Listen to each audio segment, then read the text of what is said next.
दिन हम सभी के लिए बहुत गर्व और सम्मान का दिन है, जिसके लिए हम लोग बहुत सालों से वेट कर रहे थे। आज वो दिन आ गया है।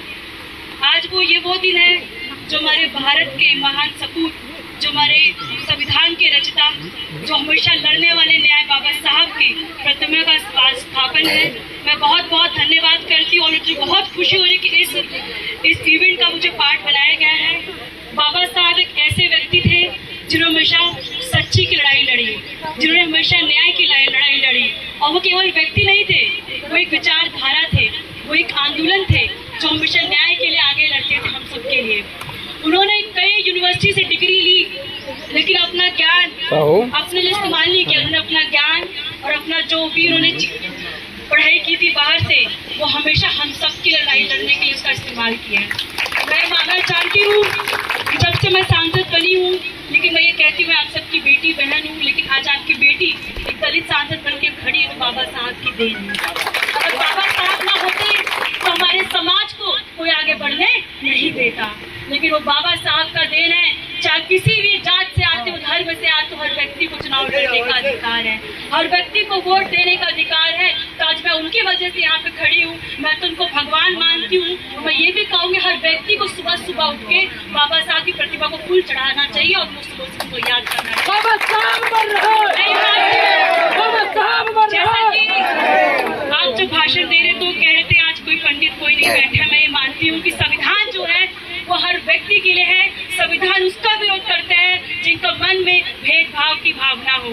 संविधान उसका विरोध करता है जो जातवाद को बढ़ाता है, लेकिन संविधान किसी जात धर्म का विरोध नहीं करता है। संविधान उसका सम्मान करता है तो सब में भाईचारा, एकता का, मान सम्मान का भावना हो। संविधान वही है जो आपके बच्चों को पढ़ने का अधिकार मिला है। संविधान वही है जो आपके बच्चों को चढ़ने लिखने का अधिकार है। संविधान वही है जो आपकी बेटी खड़ी अपनी बात रख रही है। लेकिन उसी संविधान का अगर किसी ने विरोध किया, संविधान ने किसी ने आपके अपमान किया है, तो अमित शाह जी ने अपमान किया है सदन में खुलेआम, और उसका विरोध किसी ने किया, समाजवादी के नेताओं ने विरोध किया है और समाजवादी के लोगों ने कहा कि बाबा साहब का अपमान नहीं सहेगा हिंदुस्तान, बाबा साहब का अपमान नहीं सहेगा।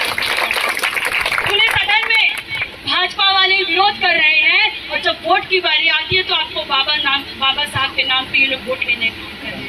ये फ्री बीज की बात करते हैं, ये राशन दे के आपसे वोट लेने काम करते हैं। लेकिन आप समझ लीजिए बाबा साहब ने संविधान लिखा है, उन बाबा साहब के संविधान के वजह से आपको राशन मिल रहा है, तो बाबा साहब को धन्यवाद करना चाहिए। कि भारतीय जनता पार्टी के पास जो कहते हैं कि हम दिला रहे हैं, वो नहीं दिला रहे हैं, ये बाबा साहब दिला रहे हैं, तो बाबा साहब को धन्यवाद करिए। और बाबा साहब का जो अपमान, इनका बदला लेना हम सबको, वो बदला लेना होगा। आपको राइट टू वोट देने का अधिकार उपयोग करके, आपको कोई तलवार नहीं चलाना है, आपको केवल वोट करना है और वोट करके ये समझना है कि बाबा साहब का सपना कैसे पूरा किया जाए। बाबा साहब का सपना क्या था? बाबा साहब का सपना ये था कि समाज में हर व्यक्ति को मान सम्मान मिले, समाज हर व्यक्ति कंधा से कंधा मिला के चले, समाज में हर बच्चों को पढ़ने लिखने का अधिकार मिले और समाज में हर युवाओं को रोजगार मिले। लेकिन उसका विपरीत सरकार कर रही है। किसान हमारे भाई धरना देते हैं तो उनको देशद्रोही कहा जाता है। हमारे युवा आज बड़े से बड़ी डिग्री लेके मोहल्ले में सब बैठे हुए, लेकिन उनको नौकरी नहीं मिल रही है। 2 करोड़ नौकरी का वादा किया था, अभी तक किसी को नौकरी नहीं मिल रही है। जिनकी नौकरी, वो भी नौकरी ये लोग छीन ले रहे हैं और कह रहे हैं पकौड़े की नौकरी की बात करते हैं। हम क्या पकौड़े ताल के बेचेंगे? आप इनसे पूछिए बच्चे डिग्री किस ले रहे हैं? नौकरी के लिए ले रहे हैं ना, लेकिन नौकरी किसी को नहीं मिल रही है। जब बाबा साहब खुद स्वयं पढ़ने गए थे तो जैसे आपने बताया कि उनको स्कूल में बाहर बैठाया गया, उनको पानी पीने तक का अधिकार नहीं। तो बाबा साहब ने इतनी पढ़ाई की कि बाबा साहब ने भारत का संविधान लिख डाला है और उसी संविधान के हम शपथ लेते हैं कि हम सभी को एकजुट और सम्मानना के साथ रहना चाहिए। संविधान क्या है? संविधान से हमारा देश चल रहा है और उसी का अपमान भारतीय जनता पार्टी करती है।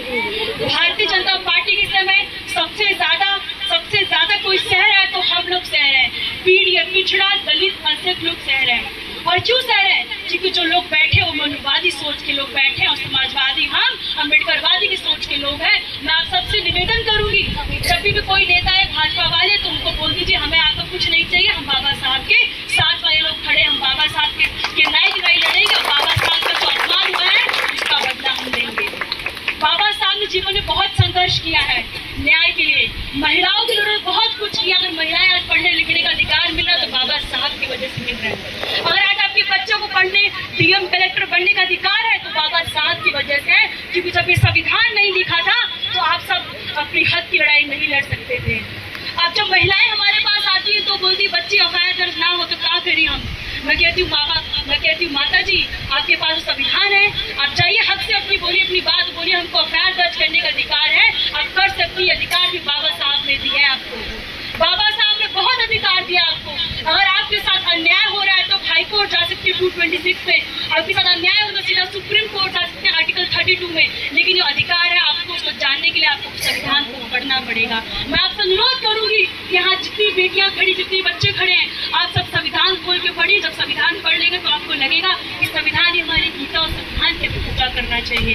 लेकिन ये जो हमारे सत्ता के लोग बैठे हैं, ये लोग केवल हमको लड़ाने का काम कर रहे हैं, हिंदू मुस्लिम को बांटने का काम कर रहे हैं। मैं यही कहूँगी जो बाबा साहब कहते थे, हम सबसे पहले और सबसे अंत में हिंदुस्तानी, हमको कोई अलग नहीं कर सकता, क्योंकि हमारे देश में जब तक संविधान है तब तक हम सुरक्षित हैं। हमको किसी से कोई खतरा नहीं, खतरा है तो बीजेपी वालों से खतरा है जो हम सबको बांट रहे हैं। लेकिन आप इनको करारा जवाब देंगे 2027 में, जब माननीय हमारे अखिलेश यादव जी मुख्यमंत्री बनेंगे तो आप उनको जवाब देंगे, उनको बोलेंगे हम लोग मनवादी सोच का विरोध करते हैं और समाजवादी सोच के लोग का सपोर्ट करते हैं। मैं आप सबसे निवेदन करूंगी कि आप अपने बच्चों को पढ़ाइए, लिखाइए, स्कूल भेजिए, भले 2 रोटी कम खाइए लेकिन बच्चों को स्कूल जरूर भेजिए, क्योंकि शिक्षा को हथियार बना लीजिए। शिक्षा के बिना आप जिंदगी में कुछ नहीं कर सकते। अगर शिक्षित रहेंगे तो अपनी हक की लड़ाई खुद लड़ सकते हैं। आप शिक्षित रहेंगे तो आपका समाज में आगे बढ़ेगा और देश में आपका नाम होगा। लेकिन आप शिक्षित नहीं रहेंगे तो हमारा समाज पीछे चला जाएगा, तो हम आगे नहीं बढ़ सकते हैं। आप सभी को बहुत बहुत धन्यवाद। और मैं ये कहूँगी कि जो प्रतिमा है ये मान सम्मान का प्रतीक है। ये जो प्रतिमा है हमारी विचारधारा का प्रतिमा है, इसकी हम रक्षा करेंगे। इनकी विचारधारा को रक्षा करना पड़ेगा। इनकी जो विचारधारा को है अपने जीवन में उतारना जरूरी है, क्योंकि ये कहते थे अगर हम एकता रहेंगे और यूनिटी रहेगी, हम लोग में भाईचारा रहेगी, तभी देश आगे बढ़ेगा। अगर हम सब में एकता नहीं रहेगा, अगर हम लोग बिखरे रहेंगे तो देश आगे कभी नहीं बढ़ सकता है। मैं आज सबकी बेटी बहन हूँ, सबसे पहले सांसद तो बाद में बनी हूँ। आज सबकी बेटी आज सबको बहुत बहुत धन्यवाद करती है। जय भीम, जय समाजवाद, जय संविधान।